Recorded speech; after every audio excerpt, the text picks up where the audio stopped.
listening to the Caffeinated Thoughts Podcast. Hi, this is Shane Vander Hart. Happy Friday. It's been a busy week. We had a government shutdown for about 8 hours. Most of us slept through it, but we have a budget bill now that was passed. I would like to talk about that, but I haven't actually read the bill. And contrary to popular belief, I like to have somewhat of an informed opinion before I just spout off.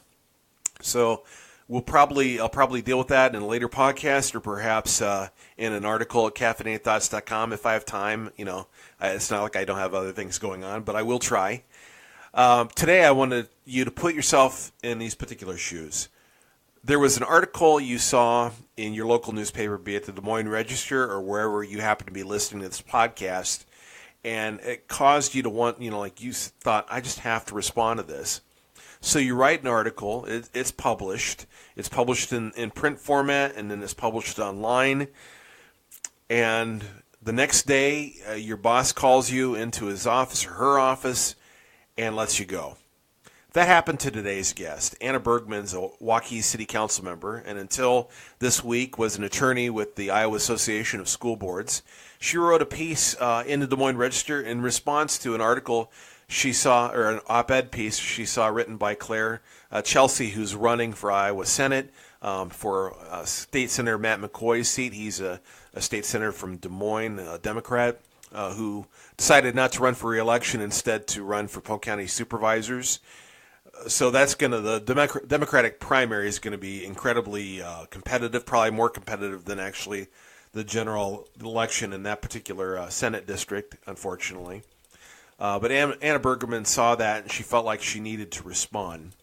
So I want to read her op-ed, just because you can also have a link to it online on our podcast. But here it is.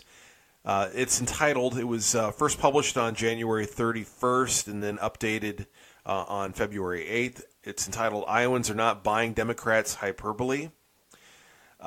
It starts off saying, and this is the Des Moines Register, Iowa Democrats need to cut out the hyperbole because Iowans are not buying it. I respect Claire Celsi's strong opinions about Iowa politics. Hopefully I'm pronouncing Claire Celsi's name right, but if not, please forgive me. It goes on. But I'm going to respectfully disagree with the premise that Iowa is in bad shape. In fact, Iowans I talk to think that our state is in great shape and getting better every day. Here are just a few examples. Our unemployment rate is at a historic low. Several independent studies have come out showing Iowa is not only a well-run state, but the most affordable for middle-class families and a top state to retire. There's also a left-leaning study that showed Iowa is buckling a national trend by spending more money on K-12 education. On top of that, Iowa is also leading the country in high school graduation rates and dual-enrolled students. Dual-enrolled means both high school and community college. I also see that Governor Reynolds is a true Iowan, or I see Governor Reynolds as a true Iowan and someone with a good heart. I respect her willingness to bring people together and do what's best for Iowa, and I especially want to give her credit for addressing an important issue to Iowa women everywhere, and that's sexual harassment.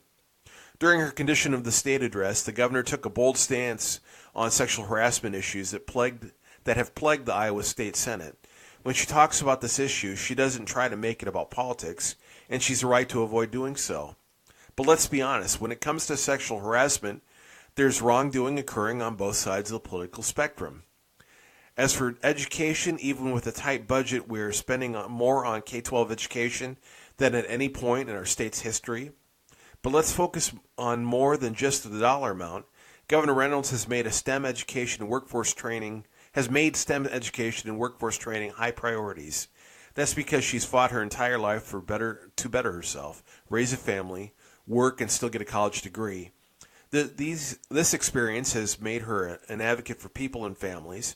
She wants to create opportunities so all Iowans can be successful. I look forward to seeing more from the governor in these areas, because if she's successful, I believe Iowa will be too. And the bio at the bottom says Anna Bergman is a Waukee Councilwoman, an attorney with the Iowa Association of School Boards, and a small business owner in Waukee. Her views do not necessarily reflect those of the IASB, which she obviously learned. In fairness, I want to read the statement that her boss, IASB Executive Director Lisa Bartasek, and again, forgive me if I'm butchering her name, she sent a statement to WHO TV, who first aired this story yesterday. It says the Iowa Association of School Boards has an unwavering commitment to represent the views of its members in a nonpartisan way that is respectful of both political parties and does not engage in endorsements of candidates in either party. I determined that there was a conflict in the organization's need to work in an absolutely nonpartisan manner, and very public statements made without authorization while identifying herself as an IASB employee conflicted with the organization's objectives. I informed Ms. Bergman yesterday that I felt it served the organization best that we sever employment. Ms. Bergman has the absolute right to publicly express her partisan political views, and I respect her passion and commitment to her political party. I wish her well in her future endeavors. So, before we get to my conversation with Anna Bergman, first, a few words from our sponsors. At American Principles Project, we believe that human dignity should be at the heart of public policy. We work in all 50 states and in Washington, D.C. to promote life, religious freedom, local control over education, authentic economic progress for working Americans, and a return to constitutional principles such as federalism. Want to help American Principles Project? Visit our website today, AmericanPrinciplesProject.org. That's American Principles, PLES, project.org. Sign up for email updates. Help us out. We want to work with you. That's AmericanPrinciplesProject.org. Hi, this is Brian Myers. When I needed a better life insurance plan, I found it with Travis Risvold of Modern Woodmen of America. When I first met Travis, he wasn't like some other life insurance agents that can be pushy and try to get you to buy something. Travis just made himself available to me. That was it. He told me to let him know if and when I needed anything, and he stayed in touch. When the day came and I did need to make some changes with my life insurance, Travis met with me and walked me through several options so I could make an informed decision. Ultimately, it was the best decision for my situation. So if you need a life insurance plan that makes sense for you, call my friend Travis Risvold with Modern Woodmen. His number is 515-883-0029. That's Travis Risvold with Modern Woodmen. He can help you find the life insurance you need. Call him at 515-883-0029. And we are back. Without further ado, here's the conversation I had with Anna Bergman this afternoon. So, hey, thanks for talking to us today, Anna. First of all, I just wanted to ask you a little bit about your background. You are a Waukee City Council member. How long have you been doing that? Yes, I was appointed in the summer of 2016 to the Waukee City Council, and then was just reelected in November of this last year. Okay, so you were appointed, so you were just somebody resigned midterm? Yep, that's correct. Yeah, they resigned with about a year and a half left in their term. Okay, so what led you to want to go into public service? Well, I always had an interest in public service, and just my original thought was to get through graduate school and through law school, and get on my feet for a couple of years, and then start to look at some opportunities that may be available. And I graduated law school and graduate school, and then this appointment came up shortly thereafter, and I grew up in Waukee, have a strong passion for the community, and thought it would be a great way to get involved in local government and really get my hands on the amount of work and the things that are involved in serving in city government. And so far it's really a good time to be involved in Waukee, so it's been pretty phenomenal so far. Oh, definitely. So you've been doing that, and then you joined the Iowa Association of School Boards back in October, I remember reading. Yes, that's correct. All right. So, and you were an attorney with them. What all did that entail? Yeah, so I was an attorney. My title there was Director of Legal and Policy Services. So I was helping with a sample policy manual for districts. And so a huge part of my role was making sure those policies are up to date, with current legal requirements, and, current advice on best practices, and then helping schools either implement those policies into their own policy manual, or helping boards understand, why it's important to have good policies and practices in place. And then the other side of that was providing them, general legal information when they needed help with open meetings law, open records law, when they were going through, superintendent evaluations or things like that. So I worked very closely with our board development team. They're just really phenomenal and brilliant people there that help school board members navigate some of the issues that they face on a daily basis. Okay, and when you were hired, before you were hired, you were beyond running for city council. Were you involved politically anywhere else? So I was a member of the Central Committee, the Dallas County Republican Central Committee. So I was involved with that group, and then my political involvement was really at the city level still at that point.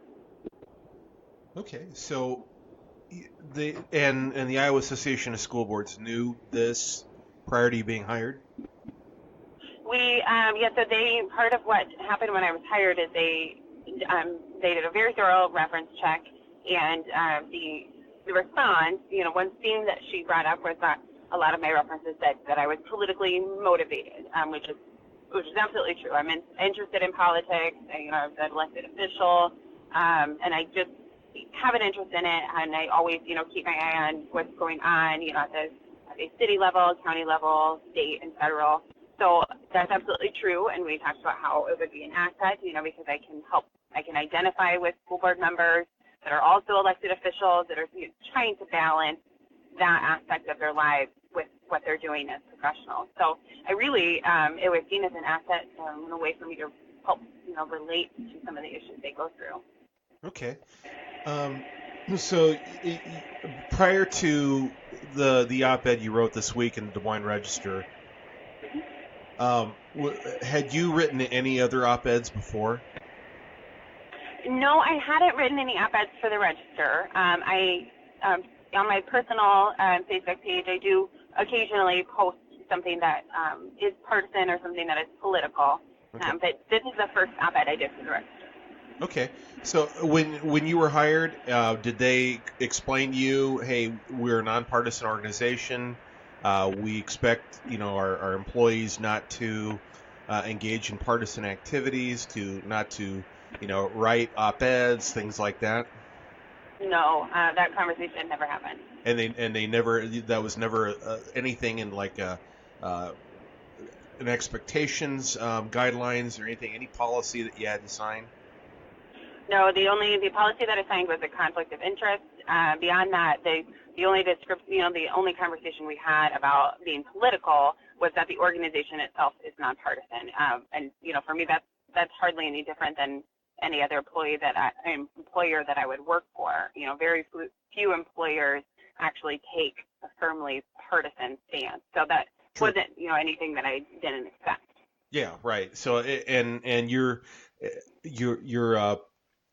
I guess your partisan activity didn't impact your job performance as you saw it. I don't believe that it did. That was never communicated to me until obviously this weekend with the op-ed. Sure. So okay, you saw Claire Celsi's op-ed in the Des Moines Register, and what prompted you? It's like, I've got to write a response. I mean, you probably see, I know I see infuriating opinion pieces and guest columnists and then Rekha Basu and even the editorial board. It's like, I mean, I'd be responding all the time. What was it about this particular op-ed that made you think I've got to write a response to that? Yeah, so I read the op-ed, and really, for me, it was just, I thought, maybe there are just some articles or some information that this person just hasn't read yet. And I thought, well, there are a lot of good things that Governor Reynolds is doing. I mean, there are a lot of really strong fiscal policies and decisions that she's making that really are greatly benefiting our state right now. And I thought, well, at least we can agree to disagree. I mean, reasonable minds can differ. So I thought, at least I will respond, respecting the fact that she had, that she herself, had that political opinion, because that in and of itself, you have to really, know what you believe in to be able to post something publicly like that. Right. And so I respect the fact that she took the time to do that.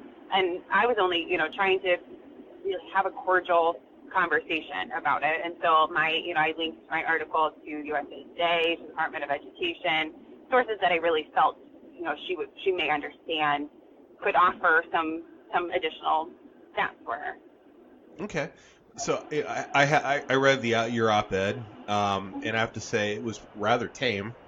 I thought it was, well written, and I was actually surprised to learn that afterwards you were fired from your position, because like you, I've been a member of I've been on staff of actually a youth ministry that was nonpartisan, and we had Democrats and Republicans involved, but I started writing Caffeinated Thoughts in the midst of that, but I kept the two things separate. So what was it that you heard, from your supervisor when you came in, I guess the next day or whenever this happened after you're writing this?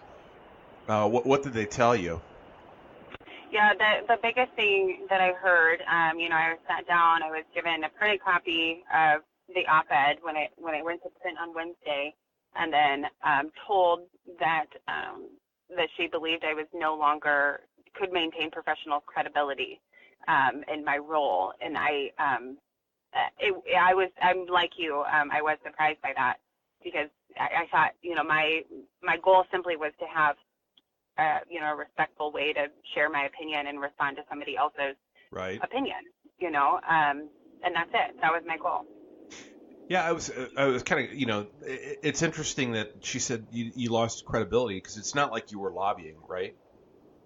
Right. Yeah, no, okay. I'm not a lobbyist. Yeah, I mean, I could kind of see it if you were lobbying, but with what your role was with the Iowa Association of School Boards, I wouldn't, if you're just advising on policy and creating model policies for school boards to possibly use, I don't see how that would impact. But also, too, I was a little surprised that they didn't at least give you a warning. Agreed. Yes, I was surprised by that, too. Yeah, dismissal, it seems kind of harsh, on a first offense, supposedly, especially when you don't have a policy that you sign.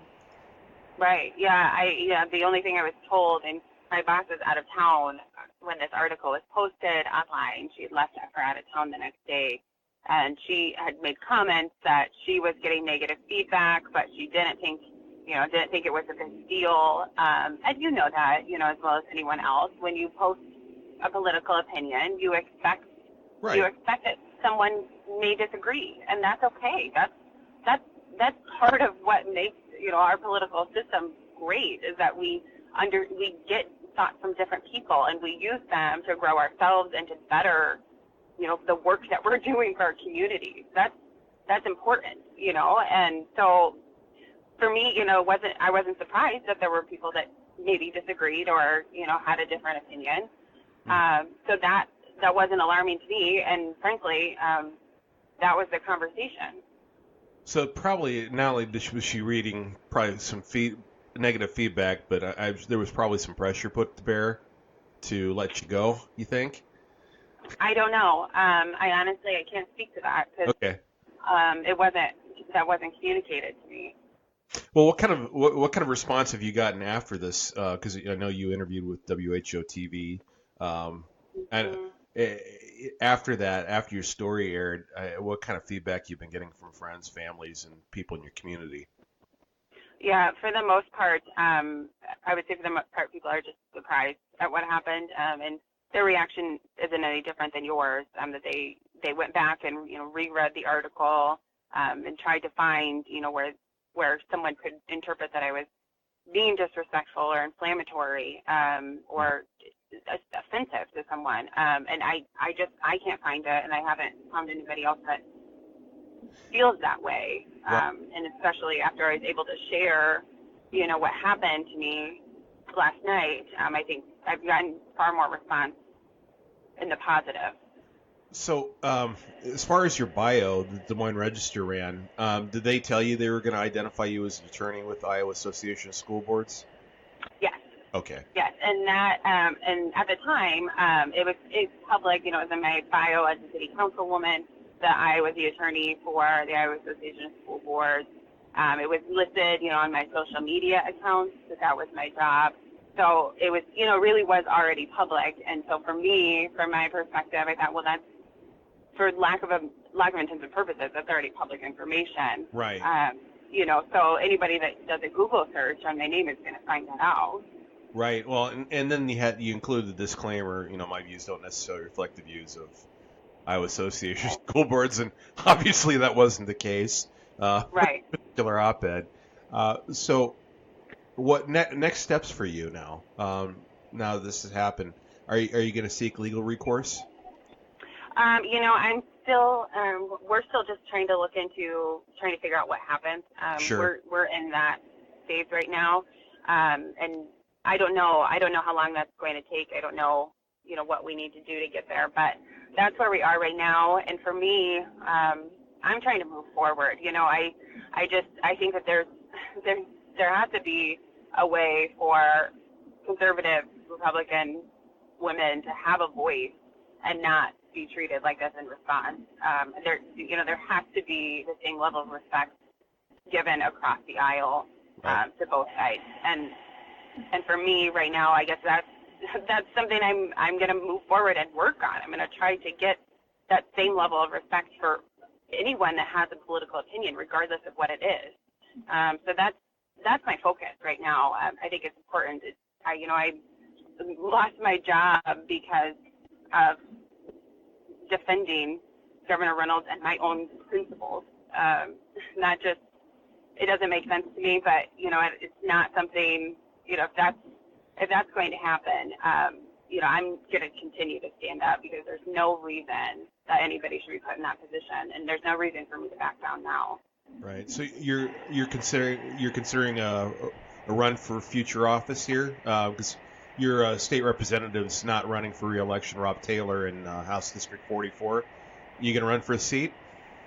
It's absolutely something I am considering. That's for sure, and it's something higher office in general is always something I have on my radar, just because I am interested in it and I love serving my community. So it isn't something that I was shocked to hear that there may be an opportunity, because I try to stay involved and I try to know what's going on. And so it's something that, is a consideration of mine to take in. And if it's feasible, for the next chapter in my life, given that I just had a substantial change in my life, if it's something that I can do, then I would love to do it. Okay, Anna. Well, if you decide to run, I'll have you back on and talk about your candidacy and what your positions. But I promised I'd keep this to 15 minutes. I want to honor that. So thank you so much for your time. I appreciate it. Yeah, thank you, Shane. And God bless you in whatever comes next. Thank you. You as well. All right, take care. Bye. Yeah, bye. I appreciate Anna coming on and sharing her story. I've been thinking about this story ever since I saw it break yesterday. And, Iowa is a right-to-work state. Employers have, it's at-will employment, so they could really fire you for any reason. However, it gives me pause that an organization such as Iowa Association of School Boards would do so for an employee who, up until this point, had never written anything like that. She had an active social media presence, but had not written an op-ed. That there wasn't any kind of warning, especially since there wasn't stated policy. I totally believe you can be engaged in partisan politics and still be effective in a nonpartisan organization if everybody understands that your life is segmented. I worked for an organization for 10 years called Serve Our Youth Network. 4 years into that, I started Caffeinated Thoughts. It didn't initially start off as a political blog, but it morphed into a political blog. And there were, in our organization, even though it was a Christian-based organization, it was pretty ecumenical. We had Catholics, we had mainline Protestants, we had evangelicals involved. we had people who were registered Democrats on staff as well as on our board. We had people who were registered Republicans, independents, and that made up also our volunteers. Were an eclectic group that way. On the job, when I came to work, it didn't matter that at the time I was registered Republican, now I'm independent. That didn't matter. That was not my focus.